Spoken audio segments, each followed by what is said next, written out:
আগামী 5ই জুন বিশ্ব পরিবেশ দিবস উপলক্ষে পিক্সেল লেন্সের তরফ থেকে একটি বৃক্ষরোপণ অনুষ্ঠান আমরা আয়োজন করেছিলাম। আসুন আমরা দেখে নিই আমাদের অনুষ্ঠিত নিমন্ত্রিত গেস্ট আর কিছু অ্যাডমিনদের বক্তব্য। পিক্সেলেন্সের বৃক্ষরোপণ উৎসবে আমাদের সঙ্গে আছে পিক্সেলেন্সের অ্যাডমিন গৌতম। ওর মুখ থেকে কিছু শুনে নেব এই বৃক্ষরোপণ নিয়ে। যেহেতু পরিবেশে বিভিন্ন দিকে বিভিন্ন কারণে গাছ কাটার ফলে বিভিন্ন প্রাকৃতিক দুর্যোগের ফলে অলরেডি প্রাকৃতিক ভারসাম্য নষ্ট হয়েছে, তো আমাদের প্রত্যেকের উচিত যাতে এই যে সবুজ পৃথিবীটাকে আবার আমরা সবুজ করতে পারি, আবার ভারসাম্যটাকে রক্ষা করতে পারি। তো সেহেতু আমাদের পিক্সেলেন্সের তরফ থেকে একটি বৃক্ষরোপণ অনুষ্ঠানের আয়োজন করা হয়েছিল আজকে।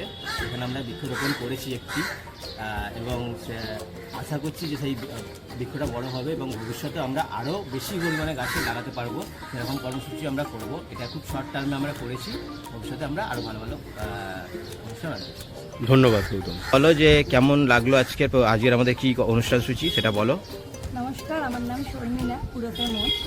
আজকের আমাদের পিক্সেলেন্স তরফ থেকে আমরা একটা গাছ লাগিয়েছি। আমিও চাই যে গাছটা সুন্দর করে বড় হোক, ভালো থাকুক আর পরিবেশটাকে আরও শুদ্ধ রাখুক। Thank you. আচ্ছা, আমাদের সঙ্গে আছে আত্মজ্যোতিদা স্পন্দনের তরফ থেকে। আজকের আমাদের যেহেতু 5 জুন এনভায়রনমেন্ট ডে আছে, তো আজকের আমাদের পিক্সেলেন্সের তরফ থেকে একটি গাছ লাগানো হলো। তো আমাদের সঙ্গে উপস্থিত আছে আত্মজ্যোতিদা, তোমার কেমন লাগলো বলো। প্রথমে ধন্যবাদ জানাই পিক্সেলেন্সের গৌতমকে, কারণ আমি একটা পোস্ট করেছিলাম স্পন্দনের পক্ষ থেকে, সবাইকে অনুরোধ করেছিলাম যে যেহেতু 5 তারিখে বিশ্ব পরিবেশ দিবস, তো সেই উপলক্ষে যদি আমরা 2 তারিখে কলকাতার সর্বত্র জায়গায় আমরা গাছ লাগাতে পারি। আপনারা দেখেছেন যে কীভাবে দাবদাহ চলছে, গরমে যে দাবদাহ, এবং গাছের সংখ্যা কিন্তু কলকাতা শহরে প্রচুর কমে গেছে। আর কিছুদিন আগেই রেমাল এসে যেভাবে ছিন্ন বিচ্ছিন্ন করে দিল প্রকৃতিকে, তো সেই সূত্রে সবাইকেই বলা উচিত আমাদের যে আপনারা গাছ লাগান। আমরা বলেছিলাম যে একটা কর্মসূচি হোক, যে প্রত্যেকটা গ্রুপের নামে একটা করে গাছ পোঁতা হোক সারা কলকাতায়। যেটা সবচেয়ে ভালো লাগছে যে গৌতম এই কথাটা রেখেছে, এবং আমি মনে করি পিক্সেলেন্সের তরফ থেকে যে আজকের কর্মসূচি, মোহন হালদার আছে, শুভজিৎ আছে, তারপরে আমাদের গৌতম নিজে আছে, তো পুরো পিক্সেলেন্সের অ্যাডমিন টিম এবং পুরো মেম্বার্সদের আমার তরফ থেকে অনেক অনেক শুভেচ্ছা এবং অভিনন্দন এবং অনেক ধন্যবাদ। এইভাবেই এগিয়ে চলুক পিক্সেলেন্স। আগামী সামনে দুর্গাপুজো, তার জন্য কিছু চমক দেখার জন্য অপেক্ষা করে রইলাম পিক্সেলেন্সের কাছ থেকে। Thank you. যে শুভজিৎ বল কেমন লাগলো আজকে।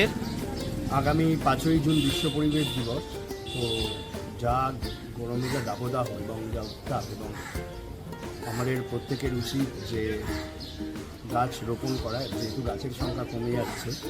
তো আজকে গৌতমের আমন্ত্রণে আমি এসেছি, খুব ভালো লাগছে। আর আমরা পিক্সেলেন্সের তরফ থেকে একটা গাছ বৃক্ষরোপণ উৎসবের একটা কর্মসূচি করলাম, যেটা বিশ্ব পরিবেশ দিবসের আগেই এই কর্মসূচিটা করে নিলাম। এবং আমি প্রত্যেককে অনুরোধ করব যে এরকম যত ফটোগ্রাফি গ্রুপ আছে, সবাই প্রত্যেক গ্রুপের নামে একটা একটা করে যদি গাছ এইভাবে বৃক্ষরোপণ করতে পারি, তাহলে খুব ভালো লাগবে এবং সবথেকে বড় কথা পরিবেশের ভারসাম্যটা বজায়। Thank you.